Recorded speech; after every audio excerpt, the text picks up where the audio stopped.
টি-20 বিশ্বকাপ। নিউজিল্যান্ড, দক্ষিণ Africa, England ও ভারতের পর আফগানিস্তান টি-20 বিশ্বকাপের স্কোয়াড ঘোষণা করেছে। 15 সদস্যের দলে অলরাউন্ডারই 6 জন। দলকে যথারীতি নেতৃত্ব দেবেন দেশটির ক্রিকেটের সবচেয়ে বড় তারকা রশিদ খান। দলে বড় চমক 2 তরুণ নাঙ্গিয়াল খারতি ও মোহাম্মদ ইশাক।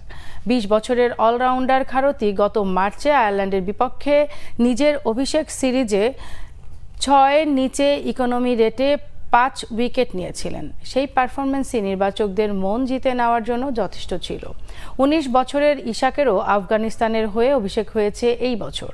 এখন পর্যন্ত 4টি আন্তর্জাতিক টি-20 খেলা ইশাককে মূলত রহমানুল্লাহ গুরবাজদের পর দ্বিতীয় পছন্দের উইকেটকিপার হিসাবে দলে নেওয়া হয়েছে। রশিদ খান ও নাঙ্গিয়াল খারতি ছাড়াও দলে অলরাউন্ডার হিসাবে আছেন অভিজ্ঞ মোহাম্মদ নবী, আজমতুল্লাহ, ওমরজাই, গুলবাদিন নাইব ও করিম জানাত। শেষের 3 জন পেস বোলিং অলরাউন্ডার। পেসার হিসেবে নাবিনুল হক ও ফজল হক ফারুকীর সঙ্গে জায়গা পেয়েছেন ফরিদ মালিক।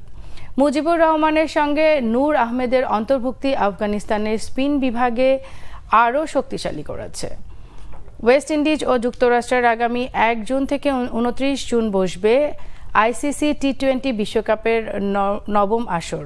প্রথমবারের মতো 20টি দেশ অংশ নেবে আসরে।